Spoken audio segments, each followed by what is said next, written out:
Weekend, you outscored the opponent 58-3, hit a four-game sweep. Pretty much played everybody. Can you just give us a rundown of what you thought the team did well, what you can improve on from the weekend? Yeah, I mean, I think to start off with, Will Dion, first career start, I thought he was as advertised. Came out, threw the ball well. We faced a good arm on Friday night. Was able to kind of punch through on a few things, try to get a lead. But I thought Will Dion was really good. Probably a little bit later in the season, could probably let him keep going a little bit. Felt strong. But first time out, be able to go 6 innings, kind of keep the pitch count in order. I thought he was good. We were in a situation where we could see some first-time pitchers in there. But the thing is, you got to remember, kind of going in there, even though you do put up those runs, you'll be able to do those things. But the fact that every game started nothing, and the guys did what they were supposed to do and what they were capable of doing. And they capitalized when there were mistakes. And I was pleased with the energy and how the guys played the entire weekend. It's a 3 days and 4 games into a 16-week season. So it was so it was just it was a good start for us for sure. No, you mentioned how everybody get excited on Friday, the opening night and everything, and then Saturday comes and you hit with a doubleheader. Is there a way you can keep the excitement, or is that just something that the team that just has to come from the team? I think it's something you make them aware of. As far as let them understand what the challenge is ahead of you. Respecting the scoreboard. Like I said, every time it starts, it's nothing. Every time they start an inning, there's nobody on. You got to get 3 outs before they touch home, or you got to try to find a way to get on base so you can score, and just understand how to play the game. And I think when you have an understanding that as a team, and you're able to just play your game and do the things that you're trying to do, I think that kind of comes from hopefully your preparation. Hopefully that kind of comes through. There certainly were some things that we didn't do up to standard, but there were a lot of things we thought we did really well. But as far as from an energy and those kind of things, I thought the guys were really good with that. And so I was pleased. I mean, it's a long day on a Saturday, especially coming down off a tremendous high after opening day. So I thought they handled it really well. And I think that comes from basically everybody on the team, but I think that came really from the leadership standpoint. Coming into the weekend, I think we kind of knew that what you were going to get from Jake Dickerson, guys like Reed Borg and Nate Fisbeck, but to have people like Peyton Johnson, Brett Weldon, and Julian Gonzalez come in and just produce in the lineup, either at the 5 spot or even later, the 8, 7, 8, 9 spot. How big is it to have guys in the lineup that can stretch it out 1 through 9 and put pressure on the pitching? Well, the things we saw this weekend, I don't think they weren't necessarily surprising, probably internally.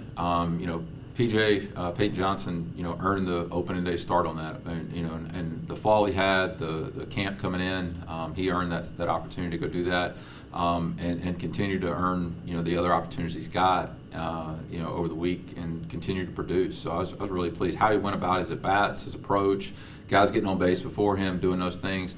That was big. Brett Welton, he's one of our best catchers, and he's a veteran. When I say a veteran, I mean he's been in it, with us for 4 years. He knows the system and what we're trying to do. He plays really well within it. If you go in and kind of look at his numbers, I mean, from the weekend, just his ability. I know he has the 5 hits, but he had no strikeouts, 3 walks. He would just give you quality at bat after quality at bat. I thought that was really big for him. And then Julian put the big swing on the left-hander that they threw in game 2. He was tough. I mean, I think he punched us out first 2 guys, and he was going. Everything was pretty clean. And then Julian left on left goes opposite field for a 2-run homer. That was a big swing. I mean, so and again, that's kind of one of those things. Like when he did it, it didn't surprise anybody in our dugout. I know he's not the biggest guy from a stature standpoint, but he's kind of a little stick of dynamite in there. So that was exciting. It was good things to see from him. You get 20 extra base hits, but also 24 walks. Just And that was it. 12 out of 13 stolen bases.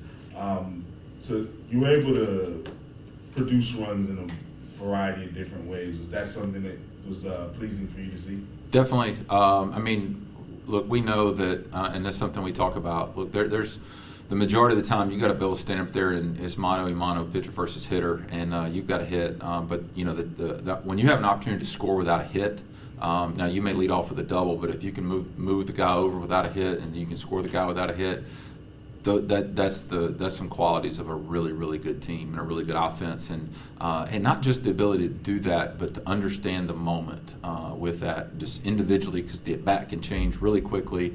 You know whether the guy gets in scoring position or the purpose of the at bat can change. Off a stolen base, a wild pitch, whatever it is, or a balk, or whatever it is. But what was really pleasing was the entire team understood what was going on, and that almost puts a little bit of pressure on the guy hitting, because he knows what he's supposed to do, and the guys did a really good job on that. Now, we weren't perfect on that, and you're never going to be that way, but even when we didn't get the job done, probably up to the standards you probably want to, the guys coming in, hey, I need you to pick me up, appreciate you picking me up, those things that you start to hear, there's a lot of championship language in that you were hearing, and mainly just understanding the game and the concepts of that. And so I was really proud of how the guys handled their business this weekend. You just kind of pretty much touched on it, but just finally playing somebody other than yourself, what did you learn from this team this first 3 days of the season? They like to play. They like to go compete. I think that's probably the biggest thing, and just how they handled themselves from respecting the game, respecting their opponent. They came out ready to play. There were, after a big win, there can be a letdown mentally of thinking that maybe we should go do this, but the guys took care of the business and what they had to do. Same thing, guys on the mound, whether they came in, whether it was a big lead, whether it was tight, whatever it was. I thought that was really big. They didn't pitch according to the scoreboard. They didn't play according to the scoreboard. They went out and they played the brand of baseball that we wanted to play, and I thought that was really, really important. Now, the ability to sustain that, to understand that this is a long season. It's long, but it also seems like it goes by really, really fast. That's where you really see what type of how ingrained that training is with that. There were a lot of positives. I mean, so there certainly weren't a ton of negatives and things to go on. I mean, there's going to be. I'm not going to be the coach that sit there and just we got to bunt better, or we got to do this, or we got to slide head first so we don't pop off the bag. And there was a lot of really good things from how our guys handle things, from our baseball operations, from from our social media department, everything that you want. I mean, there was a lot of positive things that happened this weekend, not just for our team, but for McNeese as a whole. I thought it was really good. Back to Deion's performance, any hesitation of leaving him in there and not taking him out? And what was how did he take it when you pulled him out with a no-hitter? There wasn't really a hesitation. I mean, I didn't notice it was a no-hitter at the time. I mean, and I say that it was, I guess sometimes you get so focused on what the plan is. It got really cold, and we had a couple of long offensive innings late. But I thought, sometimes you may want to pull him after that fifth inning. I think the offensive inning was a little bit longer in that fifth inning, but we thought from his development standpoint, it would be a good thing for him to, hey, let's sit over here for about 30 minutes and let's see how you handle it. Let's see if you know how to be able to go out and maintain. And he did that. He held his velocity the entire time, the quality of the pitch shape, all those different things. He held it the entire time. And so, I mean, could he have probably went back out there? Sure.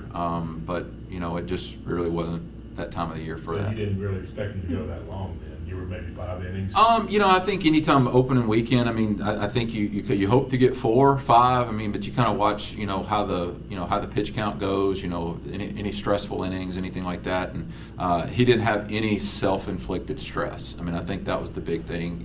If we could do something better, is not put stress on ourselves. I mean, I think if you want to talk about a few things, I thought we had some guys that had some walks and kind of stayed behind an account a few times. But I mean, he didn't have any self-inflicted stress, and I think that was probably the big reason of him being able to go as deep in the game as he did. And then one more thing for me, you talked about it a little bit a while ago about social media stuff. You got a video out there that's gone viral about how your pit crew for your catcher. Just talk about that a little bit, about the routine. It's not something that you just did for the video. It's something you gotta do all the time. Yeah, I mean, we've always talked about getting the catchers dressed. You could, and I'm sure some guys who, who've been, a part of my pitching staffs and things, whether it's been here or at other places, they know we talk about getting the catcher dressed because we want to, get him back out there. We want to get the defensive inning going as quickly as possible, and we never want to have any type of negative interaction with an umpire that we can do. And so, I think umpires appreciate it when you keep the game going.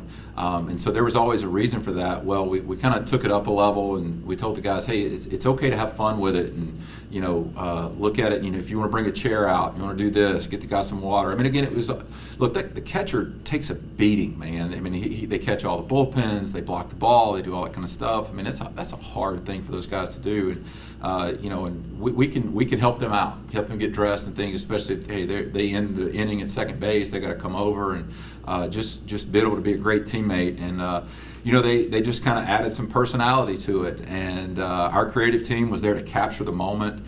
And did what they did, and that was really good. That was great for that was just our guys being themselves, and our creative team was able to capture that moment. People picked it up, and again, it was a great thing for McNeese as a whole. Obviously, our baseball program, the kids, and so I was really happy for PJ, for Megan, for our entire creative team. That was a good thing for them. They do a lot of things. They shoot. There's a whole lot of footage that doesn't get put out there. And there's a lot of work that goes into that. So anytime those guys are able to get that moment, you're really happy for them. So now looking forward to this week. You got Tech tomorrow, and then you got the weekend series, the Mardi Gras tournament. Looking at Tech, they're coming off of 3 straight wins, beating UL twice and Southeastern, Southland Conference player.